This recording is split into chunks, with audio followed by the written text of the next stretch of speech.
I just got engaged. I know. Like this, well, don't make things us. just happened But to we're me. all so excited. I know. I'm really excited too. I'm so excited, and I love that you're excited too. And you would absolutely love him. He's the most fun person. And I'd explain sort of inspirations behind different parts of songs or why I wrote things a certain way. My camera operator, Colin, said, like, it's a shame that this isn't going to be seen on like a big screen. It's such a massive production. I kind of give them an inside scoop into what went into writing this particular song, then I'd play it. And it's a music video debut. Right. So it's a premiere of a brand new music video that you can only see in theaters. It's not going to go online. Wish List.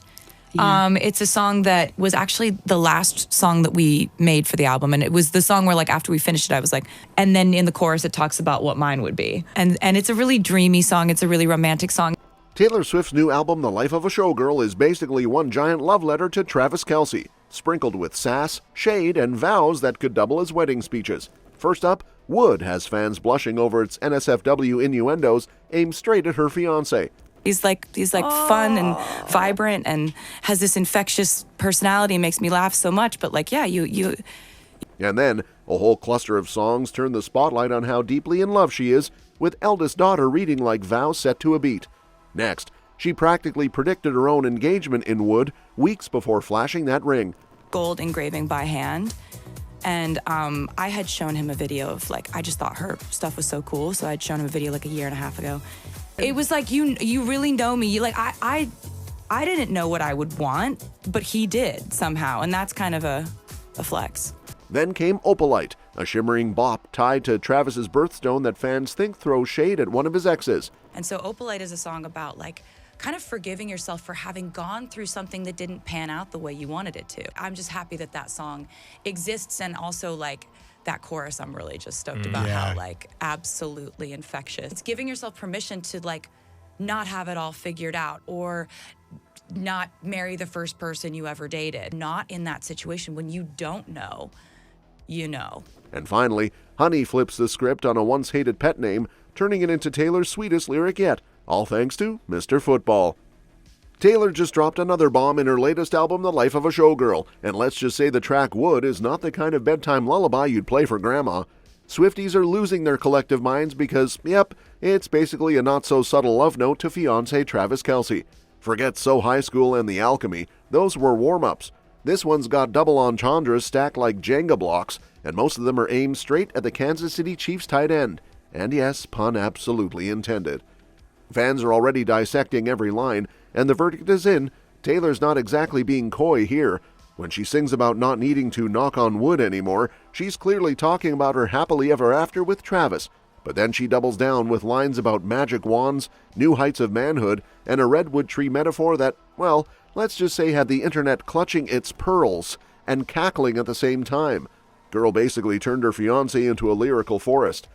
Of course, this all fits perfectly into the epic saga that is Trailer. Remember how it all started with that failed friendship bracelet handoff at the Eras Tour? Travis didn't get her number that night, but his cheeky podcast confession got Taylor's attention, and the rest is pop culture history. By late 2023, they were officially a thing. Date nights, concerts, and plenty of sideline celebrations later, the love story only grew louder. Fast forward to January 2025, Taylor was cheering him on at the AFC Championship, and by August, she was showing off an engagement ring that had fans spiraling. Taylor might have just turned Travis into a lyrical forest in wood, but that's only the opening act of her full-on rom-com soundtrack. Insiders say that the album is less behind the curtain and more here's my diary but make it catchy. While the title screams Vegas glitz, every other line is basically a wink at the NFL star who went from podcasting about friendship bracelets to being her real-life leading man.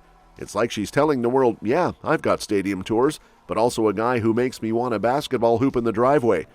This record isn't shy, it's their relationship on loudspeaker, with the kind of lyrical Easter eggs only Swift could drop.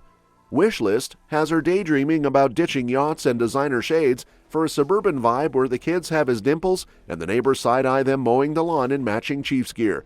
Then there's Elizabeth Taylor, where she's half praying, half flexing about wanting a forever kind of love that doesn't wither under bright lights, because apparently even the girl with every diamond still wants someone to stay when the cameras are off. And right when you think Taylor's done turning her love life into chart-topping poetry, she goes and drops Eldest Daughter, a song that feels like her diary just spilled on the studio floor, but with prettier rhymes and a lot more emotional gut punches. This isn't cheeky innuendo or suburban daydreams. This one's basically Taylor standing up with her hand on a Bible, looking Travis dead in the eye and saying, "I vow to never ghost you, leave you on read, or let you down." It's giving wedding vows, but make it Billboard Hot 100. Insiders say this track hits especially hard because it's Taylor pulling back the curtain on her eldest daughter energy. You know, the one where you grow up being the family's emotional bouncer, learning how to keep it together while quietly breaking your arm on a trampoline and deciding marriage is a scam. Only now, thanks to Mr. Football, she's rewriting the script and admitting, "Yep, I was lying. I actually do want the whole forever thing." That's growth, people. The lyrics take shots at internet trolls and smooth operators from her past, while highlighting how Travis makes her feel safe enough to finally take the wolf costume off. And let's be real, the contrast is wild. Not too long ago, Taylor was bleeding her heart out in You're Losing Me about being with someone who wouldn't propose.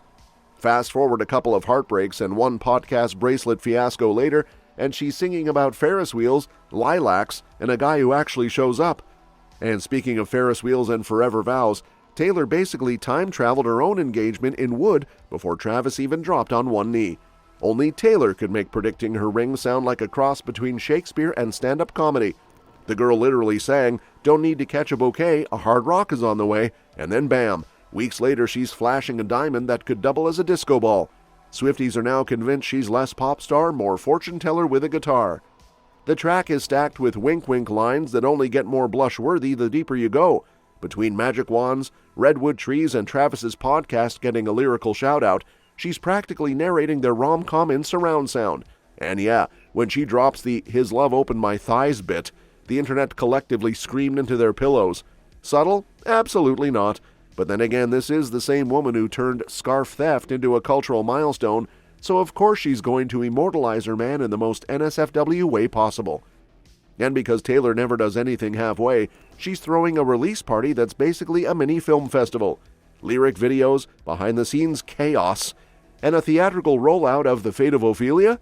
Only Taylor would drop an album and a wedding storyline like it's just another Friday.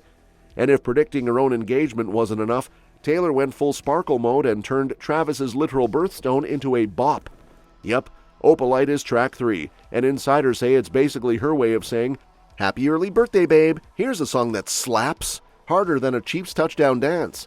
Travis already called it his favorite on the album, which makes sense since the whole thing feels like a love anthem wrapped in synth pop shimmer. Picture disco ball light bouncing off a diamond ring. Yeah, that's the vibe.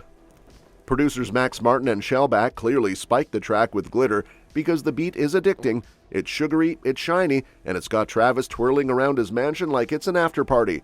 He's admitting he's been dancing through the house to it, which honestly sounds like a deleted scene from High School Musical NFL Edition. And Taylor's lyrics? Pure cheeky brilliance. She ropes in advice from her brother Austin, who apparently once compared her dating history to eating out of the trash, and her mom Andrea, who drops poetic gems about dancing through storms. Basically, it's family therapy, but make it Billboard Hot 100. The title itself is a flex, Opalite being a nod to Travis's opal birthstone. The guy's birthday is literally 2 days before the album's release, so Taylor timed this like a mastermind with a calendar. Add in the chorus where she calls him her human exclamation point, and you can practically hear him blushing in the background. Opalite also dives even deeper into their love story, this time with a little shade sprinkled in for good measure. On the surface, it's sparkly, romantic, and very "my man is my gemstone," but Swifties are already convinced she may have tossed in a sly reference to one of Kelce's exes. Yup, Taylor playing lyrical dodgeball, and someone just caught a ball to the face. The song opens with Taylor dragging her own history first, confessing to clinging to exes like she was binge shopping from the heartbreak aisle. Her brother apparently once compared it to eating out of the trash, which brutal but also kind of iconic. From haunted houses to perfect couples flexing their stability, she paints the picture of someone stuck in nostalgia until the right guy walked in with an opal birthstone. Subtle? Not even close. Then comes the eyebrow-raising part. Taylor flips perspectives, stepping into Travis's shoes, and suddenly we're hearing about a girlfriend glued to her phone while he was actually trying to, be present.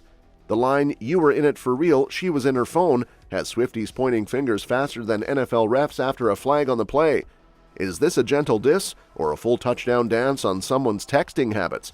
And while Opalite had Travis twirling around his mansion like he just won Dancing with the Stars Tight End Edition, Honey hits a totally different note. It's Taylor getting real about the word that used to make her roll her eyes, but now makes her heart do cartwheels. She basically takes us on a crash course through all the cringe moments of being called pet names by people who had no business doing it. You know the type. Random women in bar bathrooms acting like Fashion Police 2.0, or passive-aggressive sweethearts that really meant back off girl my man's eyes wandered. Yeah, that'll ruin your night faster than watered-down vodka cranberries. But here's the twist. Taylor flips the script once Kelce enters the chat. Suddenly, Honey isn't bathroom beef or bar drama. It's a safe word, a love word, a pick-me-up when I'm crying in the Uber home word. She sings it like she's been handed the emotional security blanket she didn't even know she needed. And honestly, the way she spins it, you can almost see her grinning every time he says it, like he just renamed her whole love language. Insiders swear the track feels like therapy set to a beat. She's airing out the baggage, late-night creeps, condescending compliments, all the garbage pet names she's had to survive, and then tossing it all out because Kelce made the same word feel brand new. It's poetic but also savage, like a lyrical middle finger to everyone who ever made her cry over a skirt that didn't fit. That's all for this video, folks. We'll see you next time.